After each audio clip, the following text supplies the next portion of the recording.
Hello students, my name is Dev Pundia. As you all know that nowadays we are going through this COVID-19 crisis, so because of this everybody should stay home and be safe with your family.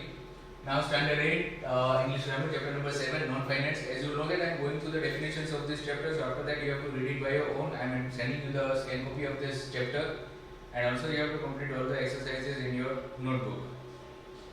So the first one in non-finance is the words. Like words which are limited by number, person and time are called finite verbs. Words which are next to limited by number, person and time are called non-finite verbs. Like in this what we have infinitives, gerunds and participles are non-finite verbs.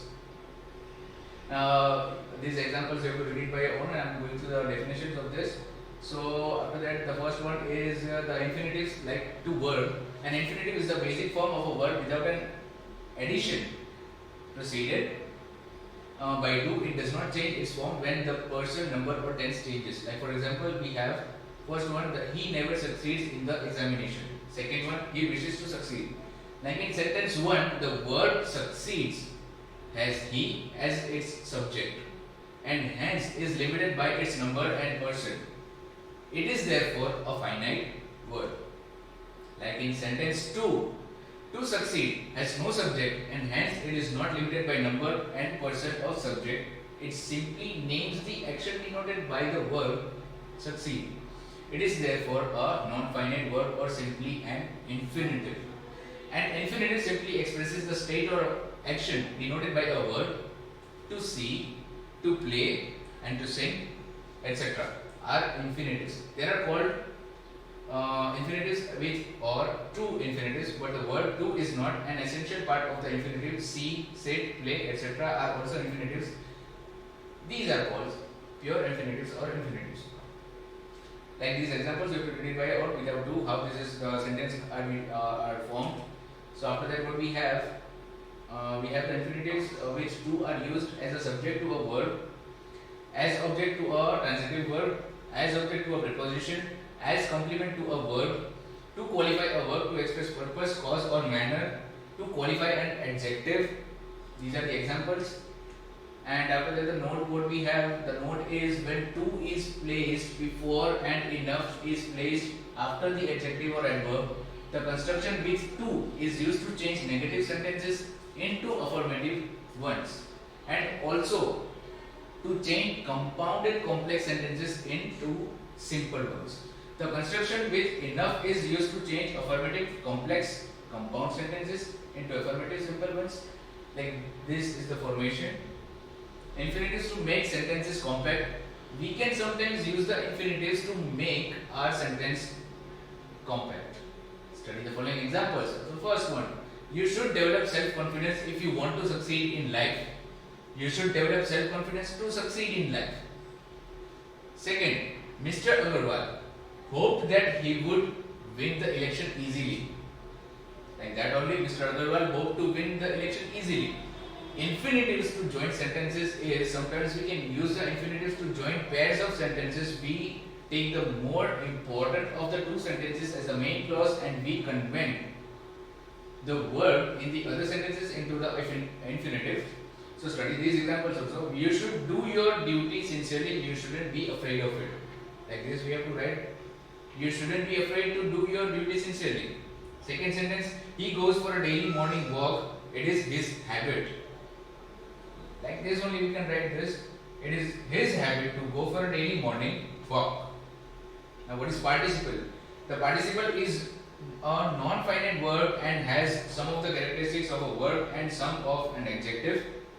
It is partly a verb and partly an adjective. It may thus be called verbal adjective. For example, I saw a man carrying a bag. Moving to the next page. Now these are three kinds of participles we have here, and the first one is the present participle. Like in this it is formed by adding ing to the base form of the word. It represents an action which is incomplete or is going on. This is also called an active participle. Like for example, running water is not always fit for drinking. The gerund and the present participle have the same form. but whereas gerund acts like a noun, the present participle acts like an adjective. Now the past participle, third form of the verb, it generally ends in ed, d, t, m or n. It represents a completed action. It also called the passive participle. For example, carried by the wind, seeds are scattered far and wide. After that we have the perfect participle. It is formed by adding having and having been, like in the passive form. Before the past participle, having plus third form of the verb, it represents an action which has completed at some past time. For example, having taken my milk, I went to work. The present participle is used as an adjective, as a subject complement, as an object complement, as an absolute phrase, to form the continuous tenses, to express an action when two actions by the same subject occur simultaneously, and to express the earlier of the two actions by the same object, subject, when the second action immediately follows the first. For example, seeing the policeman, the thief ran away, the participle must be placed first in this case. These two uses of the present participle are very important for joining two sentences into simple sentence. For example, he walked away, he was whistling, is equal to he walked away whistling. To replace as, since, because clauses. For example, as she feared that people will recognize her, she never went out. Fearing that people will recognize her, she never went out. Moving to the next page. Now here we have the participles to join sentences. For the first one is we can use participles also to join sentences.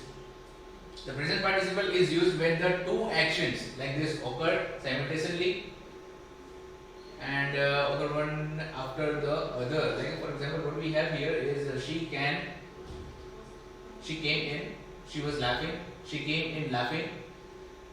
Jackie saw a snake, he began to shout. Seeing a snake, Jackie began to shout. The participle must be placed first. The perfect participle is used when the second action begins after the completion of the first action. For example, I saw my sister off, I came home. The past participle is used when one of the sentences contains a passive word. Like in this we have an example. She came in, she was lost in her dreams. She came in, lost in her dreams. Now what is mis-related participle? Participles also being adjectives refer to certain nouns or pronouns. The noun pronoun is usually the subject of the word of a sentence. For example, walking in the field, a snake bit her. Like in this sentence, snake is the subject of the main clause, but the participle walking does not relate to it. Such a participle is called a mis-related participle. Therefore, the sentence is wrong. Should be rewritten as she was walking in the field, a snake bit her. Or while walking in the field, she was bitten by a snake. Moving to the next page. At the last, we have fact file and summary. Verbs which are limited by numbered person and tense are called finite verbs. These are three kinds of verbs that are not limited by numbered person and tense. They are called non-finite verbs. They are infinitives, gerunds and participles.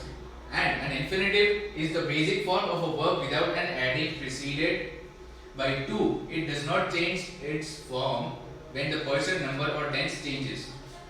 A participle is a word that does not work and work for the both an adjective and a word. The ing form of a verb which functions as noun is called a gerund. Thank you.